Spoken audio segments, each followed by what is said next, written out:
스카이어 스루프 타임즈 2023년 12월 30일자를 진행하도록 하겠습니다.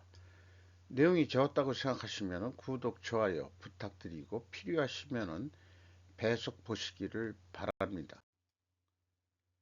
미군 일곱 번째 비밀 우주선 쐈다.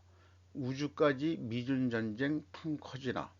김상중 기자가 매일경제에서 보도를 했습니다. 왼편에 있는 사진은 28일 현지 시각 플로리다주의 나사 케네디 우주센터에서 X-37B가 스페이스 X의 발사체 펠컨 헤비 로켓에 실려 우주로 향하고 있다.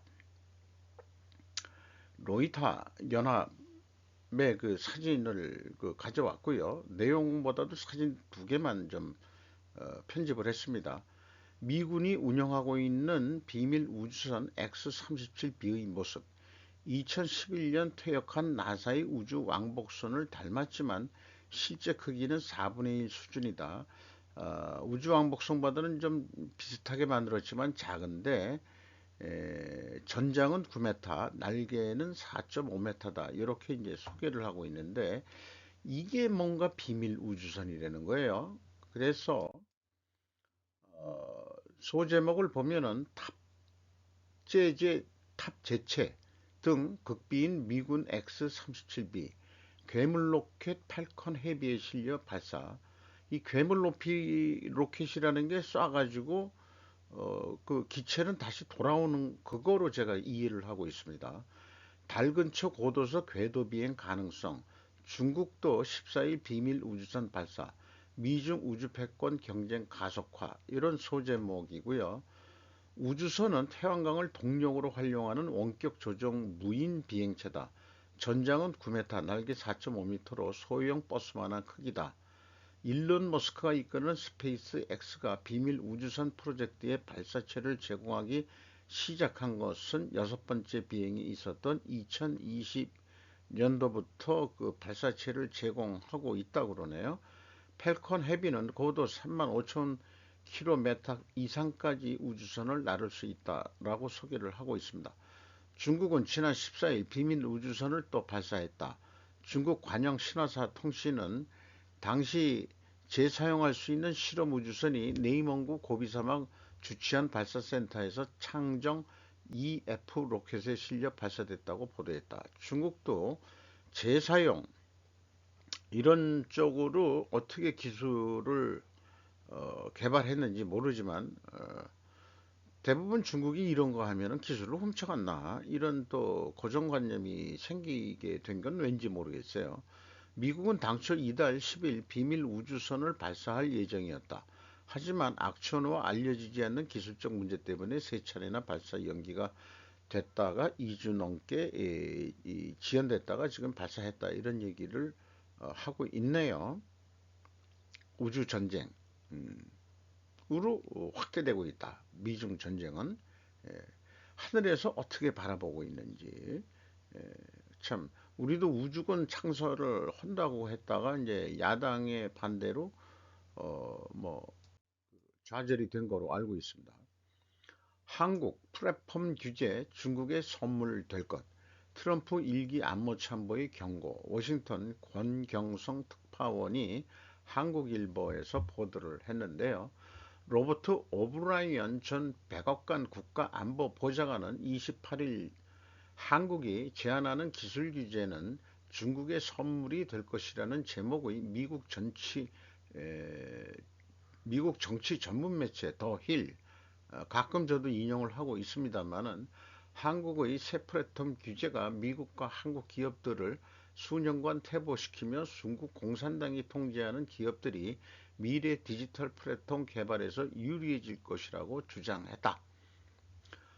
도널드 트럼프 전 미국 대통령이 재집권하면 외교 안보 분야 요직에 등용될 것으로 보이는 트럼프 행정부 일기 안보 참모가 현재 한국 정부가 준비 중인 대형 온라인 플랫폼 규제 정책을 비판하고 나섰다. 한국과 미국의 국가 안보를 경시했다는 것이다. 이런 얘기고요. 제 생각에는 이런 느낌이 들어와요. 왜 그 니들 그 네이버나 다음 이런 거나 건드리지? 왜 미국 기업 구글이나 국내 한국에 들어와서 일하는 뭐 여러 그 플랫폼 기업들까지 왜 건드냐? 이런 거로 느낌을 받아요. 그가 지목한 규제는 한국공정거래위원회가 최근 추진하고 한다고 발표한 플랫폼 공정 경쟁 촉진법, 뭐 이 법에 시장을 좌우하는 소수의 거대 플랫폼 기업을 지배적 수협자로 사전 지정해 자사의 어떤 거래 형태나 경쟁 플랫폼 이용 제한 등 부당 행위를 금지하는 내용이 담길 예정이라고 어, 연합뉴스에서는 별도로 이렇게 보도를 한 적이 있습니다. 자, 그게 그러면 공정위가 지금 타겟이 됐는데 이게 그러면은 언제 이런 법이 추진이 됐느냐? 뉴스를 좀 저도 몇 번 본 것 같은데 일단 공정거래위원장이 문제일 것 같아요.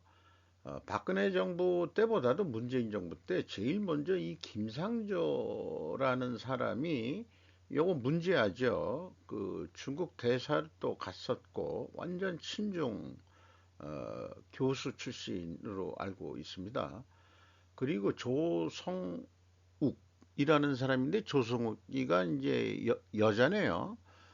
그 공정거래위원회 이런 데는 왜 그 임기들이 짧은지 모르겠어. 2년 정도 하고 있는 건지 이런 전문직은 그 정권에 관계없이 좀 그 한 5년 정도 해가지고 임기제로 해야 되는 자리 같은데 제 생각에는 아니나 다를까 윤석열 정부 들어와서 한기정 씨 이분이 대부분 뭐 교수도 출신들이라고 그러는데 2022년 1월 출범한 디지털 시장 대응팀 구정보통신기술 전담팀 내에 국제협력분과를 신설했다. 국제협력분과는 해외 경쟁당국과 소통하는 역할을 맡는다. 해가지고 음, 이그 조성욱 그 공정위원장 할 때 이 플랫폼 규제 법안이 지금 발동이 걸렸다 이게요. 플랫폼도 이건 제 개인적인 견해인데 미리 말씀을 드리면 사회 기반 시설 SOC로서 공기업과 같은 성격으로 인식하고 공용화하겠다는 것인지 인터넷의 발원지 미국부터 연구하고 그런 미국이 왜 플랫폼이 민영인지 더 비교 검토해 봐야 되지 않겠냐. 저는 그런 생각을 하고 있어요. 어, 인터넷을 하려면은 그 미국에서 지금 이 한국까지 에, 어떤 그 테스트 베드였지 않았습니까? 한국이. 그래서 그 해저 케이블로 인터넷까지 연결시켜가지고 발전시켜준 나라인데 지금은 이제 앨런 머스크가 이제 공중 위성에서 무선으로 쏘겠다는 얘기죠. 인터넷을. 지금 어느 정도 그렇게 돼 있는지 모르지만 해저 케이블은 아직도 뭔가 지금 돌아가고 있을 거로 알고 있습니다. 인터넷을 우리가 어떻게 쓸 수 있느냐. 그런 것은 미국이 발명한 거고 그것을 한국이 먼저 수혜를 받기 때문에 우리나라가 인터넷이 빠르게 들어왔던 거죠. 그런데 이제 플랫폼 공정화 노력을 이 조성욱 씨가 했다는 거예요. 조성욱은 2019년 공정거래위원장 취임 이후 일관되게 플랫폼 공정화의 필요성을 역설했으며 이를 위해 공정거래위원회의 역할을 강화하고 법적 근거 마련에도 힘썼다. 이게 정부의 신여 역할을 하겠다는 의지뿐이 안 보입니다. 하지만 플랫폼 공정화 노력의 결정체인 온라인 플랫폼 공정화법은 2022년 3월 대통령 선거 이후 다음 정권에서 다뤄질 것으로 보인다. 자관 바뀌었는데 그러면 공정거래위원장이 바뀌었으면 이 법은 그래도 추진되는 거냐? 난 그게 궁금해요. 그러면서 당연히 해외 기업에도 적용하는 것이고 국내 기업 역차별은 없다면 만약 애플리케이션 마켓이나 스마트폰 운영 체제 등과 관련해 공정거래위가 법을 집행하게 되더라도 해외에서 문제를 제기할 일은 없을 것이다. 뭘 모르는 모양이지. 벌써 미국에서 그 안보 보좌관까지 했던 사람이 정치 이 뉴스 매체에 한국 그러시면은 안 됩니다. 라고 중국한테 이론을 할 거야? 이런 식으로 지금 이렇게 발동을 건 거거든요. 딴지를 딱 걸었어요. 이거 심각한 문제입니다. 인터넷, 이거 요즘 인터넷도 옛날에는 뭐 안보, 국방 이런이 이제 다른 물리적인 것도 있지만은 지금 세상에 이 인터넷, 이런 그 인터넷을 통한 이 플랫폼 업체 이런 것들은 사회 기반 시설이 다 중국 같으면은 이제 그 국영으로 하겠죠. 공산당이니까. 그러면은 그 국가적 목적으로 이용한다 그러면은 다 당할 거 아니냐. 이런 그 걱정도 앞서게 됩니다. 그래서 뭘 모르는 사람이 이런 거 한 거 아닌가. 뭐 오래 해먹을 것도 아니면서 좀 장기적인 관점으로 봐야지 이 새로운 그 한기정이라는 사람이 어떻게 대처할지. 이 김상조는 완전 정치적으로 그냥 아예 대기업 죽이려고 그 공정거래위원장으로 갔던 인물이고 지금 뭐하고 자빠졌는지 모르겠어요. 지금은 뭐하고 있는지. 아마 그 중국 대사로 발령받았다는 얘기를 들은 것 같은데 지금 들어왔는지 어땠는지 그런 뉴스 추적을 좀 해주면 누가 좋긴 좋겠는데 그래도 검색을 좀 해보긴 해봐야 되겠죠.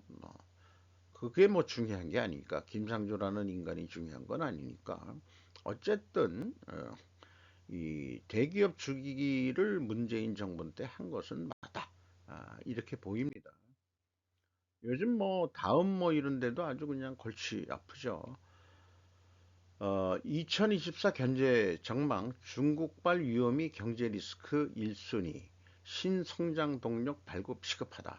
세종 김민정 기자가 조선 비즈에서 보도를 했는데 소제목들을 보자면은 중저성장 역풍 만나 중국 특수 끝났다. 이거 언제적 얘기를 지금 얘기하는지 모르겠어요. 저출산 고령화 인구 절벽도 리스크로 지목. 이건 많이 나온 얘기고 인구 구조 악화되며 잠재 성장률 추락. 이 위에 거하고 연결되는 거죠. 규제 완화 촉구한 전문가들 역동 경제에 나가나 한 경제에 내관된 부동산 PF 가계 부채 문제도 주시. 이게 더 중요할 수도 있죠. 그 부동산 PF. 가장 큰 리스크는 중국 저성장, 한국도 함께 침체에 빠지나 이렇게 했는데 이게 무슨 뚱땅지 같은 얘기냐. 이미 2023년 시작 2022년 말 저간 중국이 저성장 기조로 가면서 똑같이 그 영향을 받는 거는 우리가 중국 의존도가 높았기 때문에 우리도 저성장 구조로 가는데 그거를 어떻게 벗어나느냐. 그것을 스루프 타임즈는 국가의 생존이라는 이제는 과제를 가지고 주제를 가지고 뉴스 편집을 해서 하고 있습니다만은 일개 그 시민 소시민의 하나도 이렇게 생각을 하고 있는데 뭐 신문 기자는 뭐 이제 중국 특수 끝났나 이따위 시기가 안 맞아 떨어지는 표현을 할 수밖에 없는지 모르겠어요. 이창용 한국은행 총재는 중국 특수 누리던 시대는 끝났다고 선언하기도 했다. 중국 중심 제조업 의존도를 벗어나는 패러다임 전환을 이루어야 된다. 패러다임 전환 제가 좋아하는 얘기인데 어떤 패러다임 전환이 좋으냐? 이거 맞아요. 중국 중심 제조업의 의존 구도를 벗어나야 된다. 이거 시 있는데 전방위적 규제 완화로 신정락 동력 키워야. 저는 이런 많은 그 리스크 요인들의 뭐 5개를 뽑으라 그랬는데 전문가들이 중국 경제 저성장 국면 진입했다. 이것이 이제 핵심 원인이라고 한다면은 에, 제약유령 경영 입장에서는 딴 거 볼 거 없어요. 딴 것도 물론 이런 것들이 별개로 그 존재하는 팩트들이 아니고 여러 상관관계가 있는데 인과관계를 따질 수 있는 능력이 있는 사람들이 있었으면 좋겠어요. 이거를 다 어떻게 표현해 보면은 어, 이 근본 원인이 뭐냐? 이런 거 이거는 이제 결과를 지금 얘기를 하고 있는 거죠. 그렇게 생각이 드는데 이그 잠깐 결과는 현재 중국 경제 저성장 국면 진입해서 직격탄을 한국이 맞았다. 이런 게 이제 결과인데 그 원인이 그 중국 의존도라고 제가 여기서도 이미 이렇게 얘기를 하고 있죠. 그래서 현 상황에서 리스크 관리를 위해 정책 당국이 집중해야 할 과제는 뭐라고 생각하냐? 규제 완화 등을 통한 신정책 동력의 확충이라고. 그러면은 이제 그 공정거래위원회가 할 일이 없어지겠네. 정부는 한국 경제의 내관이 될 우려가 큰 가계부채와 부동산 프로젝트 파이낸싱 관리에 초점을 둘 방침이다. 규제 완화 이전에 그 현재 경제부총리가 된 그 최상목 부총리 겸 기획재정부 장관이 초점을 어디다 맞추냐? PF다. 지금 그렇게 얘기를 하고 있어요. 근데 이것은 국내 내부 문제죠. 내부 문제인데 우리가 어떤 문제를 볼 때는 최하 두 가지 정도는 얘기를 해야 되는데 나의 문제가 뭐지? 그리고 외부한테서 영향을 받은 게 뭐지? 외부 문제. 그거를 위에다가 제가 좀 표현을 해봤는데 디프레이션의 가장 큰 원인이 외부적인 문제인 중국 의존도였다면 그걸 벗어나는 정책이 가장 먼저다. PF는 2차적인 내부 문제라고 저는 봅니다. 그런데도 여야 정치인들이 한중 실크로드 교류협회라는 것을 작당해서 만들어서 똥오줌 가리지 못하고 움직이는 애들을 보면은 이게 한국을 아끼는 애들이 한국을 위한 정치인들인지 중국 애들을 위한 중국 그 스파이 역할을 하는 애들인지 전혀 이해를 못하겠어요. 규제 완화가 1순위라면 공정위 역할 제고해야 될 것입니다. 여기 규제 완화라고 그런다면 공정위는 계속해서 대기업 죽이기를 하는 공정거래라는 이름으로 불공정 규제를 했던 거 아니냐. 저는 전에도 그런 표현을 했습니다만 공정거래위원회가 불공정 규제를 하는 것 같다. 이런 표현이 문재인 정권 때 공공연히 행해졌던 거 아니냐. 그거에 따까리를 하고 그 밑을 닦아주는 역할을 그 조성욱이가 했던 거 아니냐. 김상조는 뭐 더한 인간이고 그렇게 생각이 되는데 윤 정권 들어와서 공정위원장이 바뀌었습니다마는 지금 공정위가 뭐 하고 있는지 모르지만 미국의 공격을 현재는 뭐 제야 인사로 되어 있는 것 같습니다만은 오브 브라이언이라고 안보 보좌관 출신이 그 정도 발언했다 그러면은 이거 심각한 얘기로 받아들여야 될 것 같습니다. 미 항공우주국 나사가 한 이탈리아 사진작가가 6년을 기다려 찍은 한 장의 사진을 올해 가장 뛰어난 천문학 사진 가운데 하나로 꼽았다. 항상 천문 현상에서 우리가 그 일직선상에 나열 그 되는 그런 거를 아주 신비롭게 보죠. 오성치루라는 게 있습니다. 행성이 일직선에 돼 있는 게 수천 년 만에 나타나는 경우죠. 결국은 공전 시간이 다 틀리고 그런데도 그게 우연히 일직선상에 지구에서 볼 때 일직선상에 맞춰질 때가 있다 이게요.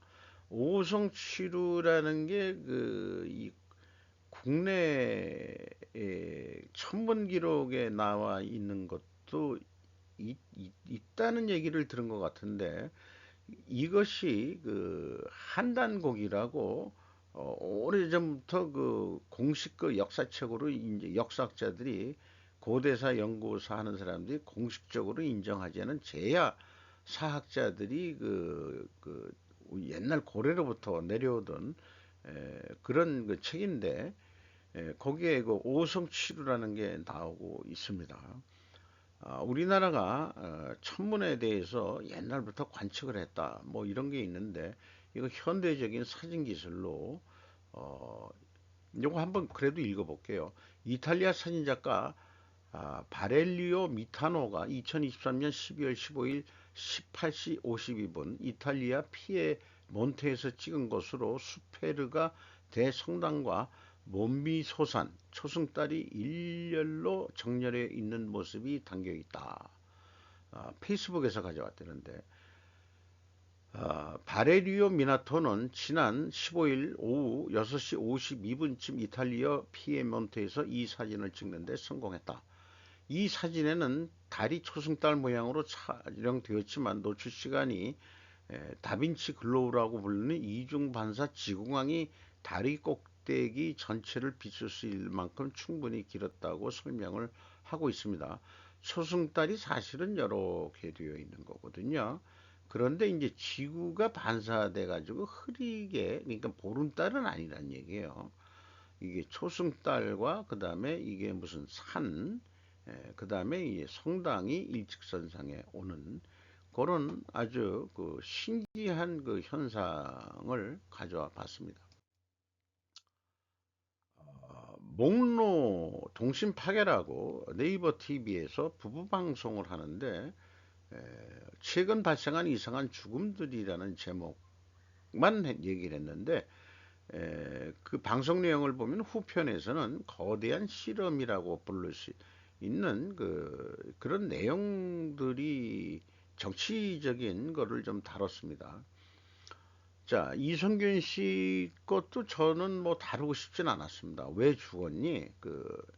그걸 못 견디냐? 뭐 이런 식의 정도 판단을 했는데, 뭔가 그 의문점이 있다라고 그 방송을 했습니다.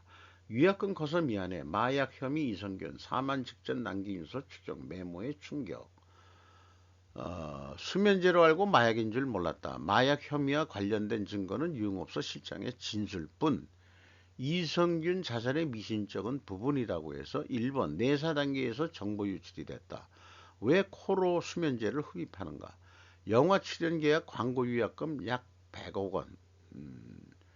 엄청 많네요. 이 여실장의 진술에 의존하여 수사를 진행했다. 거짓말 탐지기 조사 요청을 했는데 왜 그렇게 안 했다. 그런데 어떻게 알았지? 이성균 비보 13분 전 커뮤니티에는 이미 사망하셨다 글이 떴다는 거고요. 연예로 그 연예 기사로 배우 이성균 씨 사망하고 같네요라고. 요게 2023년 12월 27일 10시 47분인데 요 어떻게 알았지? 이거는 몇 시간이냐면 12월 27일 10시 32분이에요. 이게 일반 커뮤니티에서 47분에 제일 먼저 떴는데 어떻게 뉴시스 방송에서는 어떻게 알았지? 비보 13분 전 커뮤니티에는 이미 사망하셨다? 요거 이상하다 이게요. 언론이 먼저 죽었다는 거를 자기네 보도가 아니고 커뮤니티에서 했다는데 커뮤니티는 정작 47분에 이게 떴다 이게요. 이상하다 이런 얘기예요. 그리고 문재인 씨가 전직 대통령 이성균이가 그렇게 중요한 인물인가? 이 정치인으로서 이거 이런 그 글을 쓴 이유는 이 마약 수사는 경찰 수사임을 말한다라는 것을 간접적으로 얘기를 한 거고 우리 그 이재명이는 이 자기가 지금 검찰한테 수사를 보니까 동병상련이라고 그러나요? 그런 거로 해서 그런데 이제 그 가슴 아파하다 어쩌고 저쩌고 이제 하는데 이재명은 검찰 수사고 이성균은 경찰 수사니까 격이 틀린 얘기야 이 사람아라고 문재인이가 넌지시 이재명이가 먼저 그 글을 올렸는데 문재인 씨가 글을 좀 늦게 올렸는데 그런 차이가 있다 이런 얘기예요. 그런데 와룡공원 근처에서 그 차를 몰고 가서 죽었다. 그 와룡공원이라는 게 또 이상하다 이게요. 박원순이가 그 와룡공원에서 좀 떨어진 산속에서 발견이 됐지만 그때도 이 방송에서 이동일지에 대해서 의문점을 얘기를 했었어요. 어, 그때도 죽음이 미리 알려졌던 것 같다 이렇게 얘기하고 BBC 뉴스가 그 스티븐 비건 방한 일정 시작, 북한은 미국 만날 생각 없다, 입장 재확인, 이런 등등 때 이제 박원순이가 죽었다 그런 얘기예요. 그리고 조은희 의원이 있는 모양인데 서울시 박원순 대북 코인 연루 의혹 진실 규명해야. 이게 이제 그 당시에 나왔던 뉴스들을 이렇게 소개를 했습니다. 그런데 제가 제일 먼저 들었던 것은, 아니 이성균이가 유명한 배우가 그 차 안에서 번개탄 하나를 피웠다? 하나를 피워도 죽을만 하다, 이게 문을 꽉 밀폐를 하면은. 그런 뉴스를 또 좀 밑에 부원에서 쭉 뉴스들이 보도한 내용들이 있어요. 전문가 얘기를 들어서 맨 ppm 정도면은 뭐 몇 시간 내에 죽고, 몇 ppm 이상이면은 몇 시간 내에 죽고, 거기서 뭐 일산화탄소가 나오니까, 산소를 잡아 먹으니까 사람이 죽는다 이게요. 그런데 저 얘기는 번개탄이라는 게 지금 연탄을 안 쓰는 시대에서 어떻게 어디서 번개탄을 구했는지, 그리고 자기가 자살할 사람이 누구한테 부탁을 했으면 소문이 날 거 아니에요? 유명한 배우가 쉽게 어디서 구했지? 그걸 탄 흔적이 있다? 아니 어쨌든 번개탄을 얘기를 들은 거 아니에요? 저는 이게 가장 큰 의문점이라고 보는 거죠. 그래서 이성균 씨도 자살을 당한 건가? 아, 물증은 없지만 심증이 가는 것 같은 그런 느낌, 같은 느낌, 이런 게 이제 저도 그런 거 가지고 죽어 자살을 해. 그런데 그때 이 공원 근처, 이게 여기에 무슨 뒤에 그 이 병 무슨 그 벽체가 있고 거기에 그 차가 여기 이렇게 서 있는 모양인데, 잠깐 이걸 보면서 아니 번개탄을 어디서 구했을까? 자기가 직접 구했어? 그 와룡공원 근처에는 그 번개탄 파는 데가 있는 모양이지. 글쎄였습니다. 좌우 싸움의 배경에 중국과 미국이 있을 수 있다라고 방송을 하고 있네요. 북한 폐쇄성의 아이러니가 오히려 이 우리나라나 중국만이 아니고 서방에서도 거대한 자금 세탁을 할 수 있는 거 아니냐. 그 세탁할 때 다 와리를 먹죠. 무슨 영화를 보더라도 그런 거 가지고 또 그 미사일 발사 자금으로 쓸 수 있는 거 아닌가, 이런 생각도 전개를 하고 있고요. 마약 거래 돈 세탁, 북한산 마약 근절시킬 수 있나라고 하고 있고, 단독 무기징역 마약 사건 박원순 조카는 어떻게 한국에 들어왔나, 이런 거 하더라도 박원순이는 아주 친중 따까리가 될 수밖에 없었다. 이런 거로 이제 판단이 되고요. 사드로 한중 타국 때 이례적 국내 이송이 됐고, 권 씨가 박 시장 형제와 통화하는 모습이 목격되었다고 수감시 증언도 소개를 했습니다. 박원순 씨가 이 서울시장 할 때 여의도 통째 개발, 재개발도 하겠다고 그러고, 서울역과 용산의 MIC 쇼핑단지 주도적으로 하겠다고 그러는데, 이게 이제 그 대권 야욕 때문에 한 건데, 뭔 약점이 잡혔는데, 박원순이는 분명히 성추행으로 죽을, 안희정이도 안 죽었는데 박원순이 같이 그렇게 끈끈하게 했던 사람이 뭐 그 정도 가지고 죽을 수 있겠냐? 어?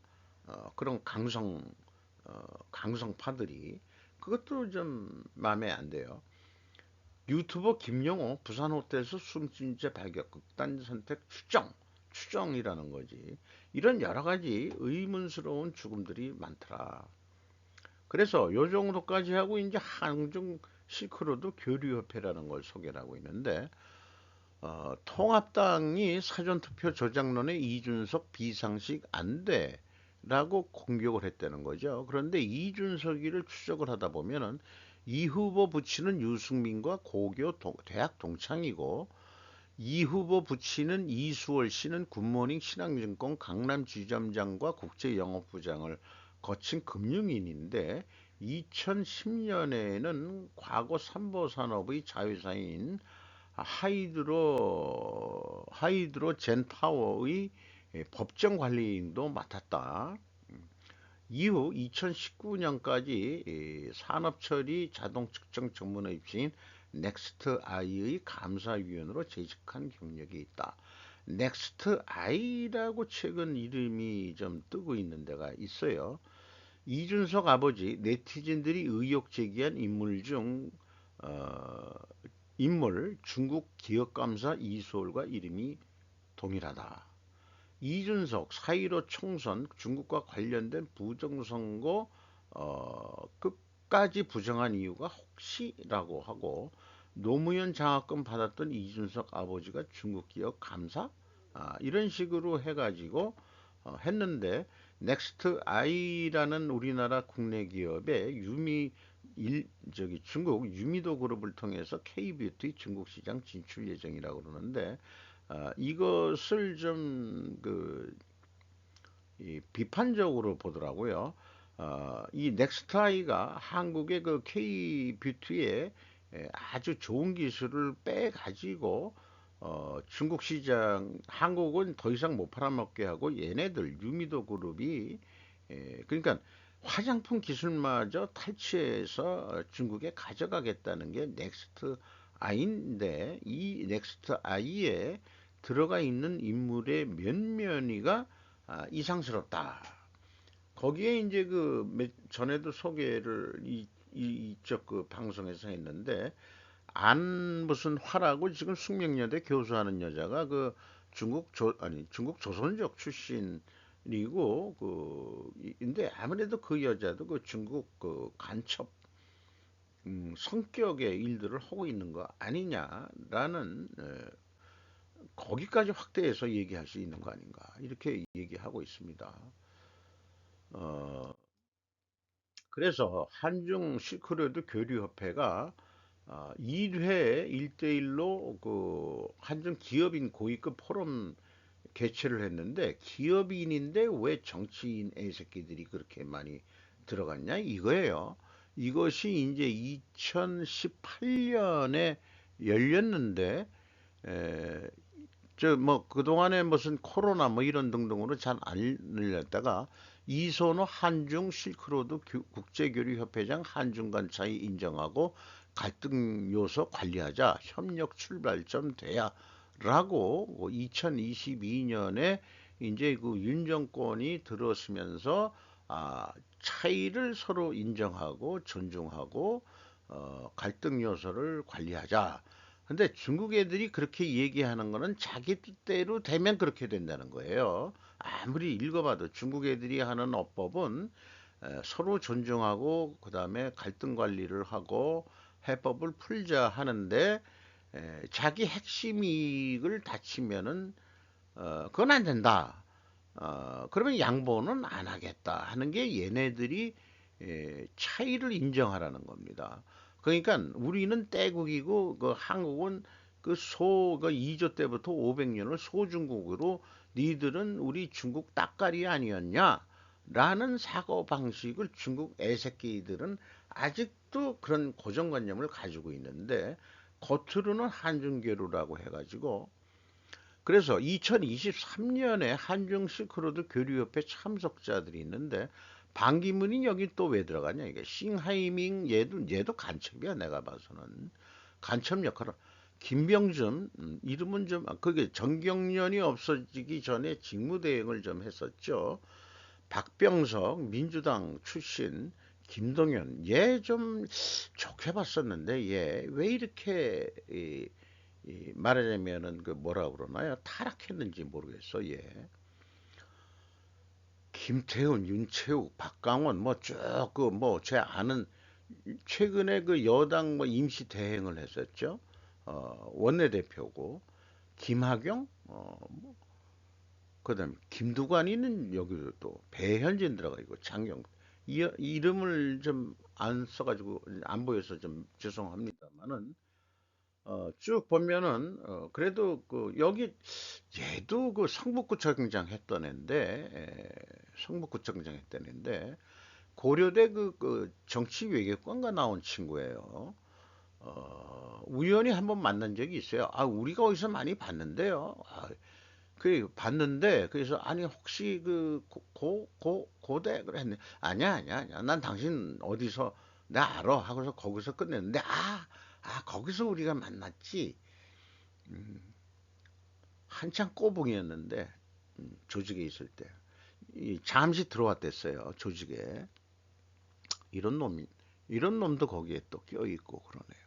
뭐 또 딴 사람은 내가 알 방법은 없고 그런데 갑자기 임요한 전국 국민의힘 혁신위원장 몇 개월 하지 못하고 뭘 혁신했는지 모르겠어요. 뭘 혁신하고 떠났는지 모르지만 이뇨한 씨가 여기 왜 들어가? 그래서 이 방송 하시는 분은 이뇨한이가 언더커버이기를 바랄 뿐이다. 이렇게 얘기를. 자관 여야 국회의원들이 많이 포진돼 있다. 이런 얘기고요. 더 이상 진보와 보수의 대립은 없다. 좌우가 희석되기 시작한 것 같다. 좌파의 어젠다를 이젠 국힘이 수용한다. 지켜볼 일이라고 한다.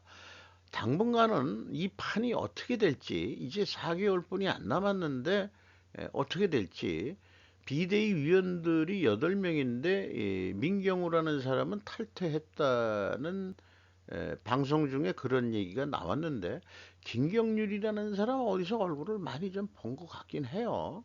근데 자관 제야 그 일단 그 이런 활동하던 사람들이 대거 그 참여를 했어요. 시민단체 길, 조국통일범민정연합 사무처장, 청년자립지원의 소울 대표, 호남 대한 포럼, 이재명 저격수, 보안교육 잘한다 대표, 세계보건기술 담당관, 그 다음에 이제 이 눈먼 그 시각장애인 연예인 아니 저기 그 예술인 이런 사람들이 그래도 젊은 층들이 비대위원으로 들어갔는데 이게 통과가 됐다고 그러죠. 그런데 이제 그 방송 중에 그 시청자가 민경우는 그 다시 그 탈퇴했다, 나 안 나겠다라고 했다는 건데 나중에 봐야 되겠습니다. 이런 식으로 지금 판이 짜져가고 있다.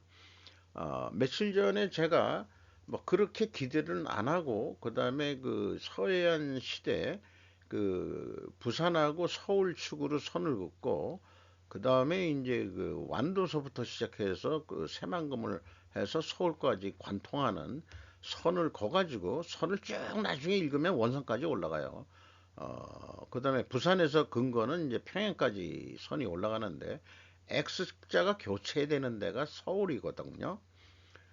이게 무슨 그 별자리 십자가 모양 같은 그런 건데 한쪽 가지고는 안 되죠. 뭔가 이 지탱을 해야 돼요. 그러니까 자, 그 호남이 그동안에 그 산업 발전에 좀 뭐 이렇게 말하자면 혜택을 못 봤다면은 자, 이제 좀 서해안 경제 발전 좀 해야 되지 않겠냐는 거 저 개인적으로도 동의를 공감을 하고요. 그래야 될 것 같다. 그리고 또 평지가 그 고속도로 놓기도 더 편하고 그다음에 또 물류 교통망 이런 거 인프라 하는 것도 더 좋으니까 그렇게 해야지 않겠냐. 이렇게 생각을 합니다. 이 부두 쪽의 해안 간만에 차이가 있다는 거는 기술적으로 무역하는데 완도 청해진 그 신라 때도 그 청해진 완도가 그 해상항 해보고가 그 저기 그 뭐죠 그 했던 데니까 그 완도 지역 그 거대한 국제 그 항구로 뭐 만들어서 안 될 거 뭐 있냐 이게요. 그래서 이제 그 올라오다 보면은 목표 당연히 지나죠. 그 인근으로. 그다음에 광주 지나지. 그다음에 이제 그 새만금 관통해가지고 서울까지 쫙 그 경제고속도로가 뚫리면은 그런 거. 그거 나중에 좀 이거 그게 국민의힘의 힘으로 그걸 추진을 해라. 그렇게 생각을 합니다. 그래서 야당끼리는 이재명, 이낙연 전격 회동 이 작전 짤게 있나? 국민 눈높이 중요. 국민 눈높이가 뭔데 이 사람아? 나 같은 사람도 있어. 너는 내 눈에 내 눈밖에 벗어났어. 이렇게 얘기를 할 수 있겠어요. 그런데 그 내용 중에서 이 대표 지지자는 이 전 대표에게 78호 압도적인 당선된 사람에게 물러나라 그러지 말라고 소리쳤다. 이에 이 대표는 하지 마세요라고 제지하며 이 전 대표와 나란히 식당으로 입장했다. 이재명이가 사법 리스크를 가지고 검찰 수사를 계속 받고 있으면서 국회의원 그 특권 때문에 체포를 안 당하고 있는 건데 에, 그러니까 이 이재명 지지라는 게 개딸들인가요? 개딸들이 나는 걔네들이 근데 이재명이 그 측근들이 이 만나는 장소 이런 거 얘네들 좀 비밀스럽게 사전에 고지 안 하고 지들끼리 만나야 되는 거 아니에요? 이런 정치 모임은. 그런데 만나는 장소에서 이재명 들어갈 때 지지자들이 으쌰 으쌰 으쌰 이렇게 한다는 게 이게 쇼를 하고 자빠진 거 아니야 이거. 알바부대들 얘네들 돈 받고 동원되는 거 아니야? 난 잘 모르겠어요. 아주 그 열렬 지지자가 돼가지고 자비를 가지고 돌아다니면 팬들이란 게 그런 거니까 왜 연예인 팬들은 지돈 들여가면서 그냥 아우성이듯이 이재명이가 대단한 연예인인 모양이야 걔네들한테는. 그런데 그 중에는 또 알바부대도 있지 않을까 이게 으쌰으쌰 분위기 띄우는. 저는 그렇게 생각합니다. 포스코 회장 인선제동권 국민연금 사실상 최정은 선임김의 반기 국민연금 투명성 공정성 문제제기 KT 사태 대자비 CEO 후추이 주주들에게 회장 추천 요청하면 맞대응하겠다. 어, 김태현 국민연금 이사장이 이제 이 제동을 걸었다 이런 얘기인데요. 한마디로 지금 4년임 그 1년임이 임기가 얼마인지 내 모르겠는데 보통 3년인가 CEO가 잘 모르겠는데요. 좀 다시 기억을 되살려 봐야 되겠지만은 지금 봐서 국민연금공단은 그 최대 주주로 돼 있어요. 포스코홀딩스에 7.25% 가지고 최대 주주냐. 그런데 거기 그 네이버를 보면은 외국인이 27.01%를 가지고 있습니다. 나머지는 다 국민주로 가지고 있는 거죠. 국민들이 27에서 27, 34. 그러면 한 66%는 국민들이 가지고 있는 거란 말이에요. 그러니까 이제 말하자면 그 국민의 기업이나 마찬가지인데 제 생각에는 국민연금 외국 투자기관의 의향을 대변하는 것 아닐까. 외국인이 오늘 거 검색을 해본 거에는 이제 거래할 때만 외국인이 눈에 들어오는데 골드만이 눈에 띕니다. 골드만 우리 골드만이면 대단한 그 글로벌 금융 자본이죠.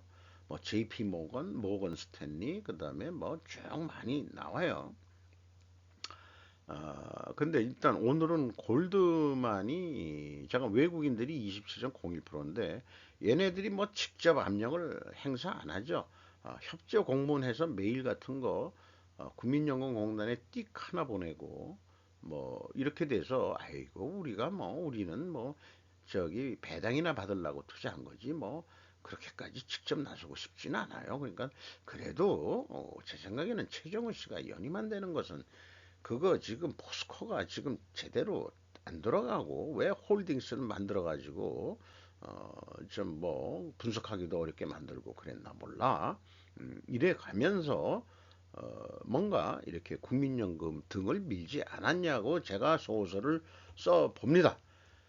이상 마치도록 하겠습니다. 나머지 내용들은 항상 잊지 말자는 그 자료로 그냥 놔두고 있는 겁니다. 인과관계로 찾고자 하는 이 정신을 잃지 않고자 하는 거죠. 어떤 사실에 대해서 인과관계를 연습을 좀 더 해보자. 우리가 감정이나 상관관계 선을 뛰어넘는 그런 해안을 갖고 판단을 할 수 있는 그런 시사를 볼 수 있는 능력이 저 개인적인 희망 사항이기도 합니다.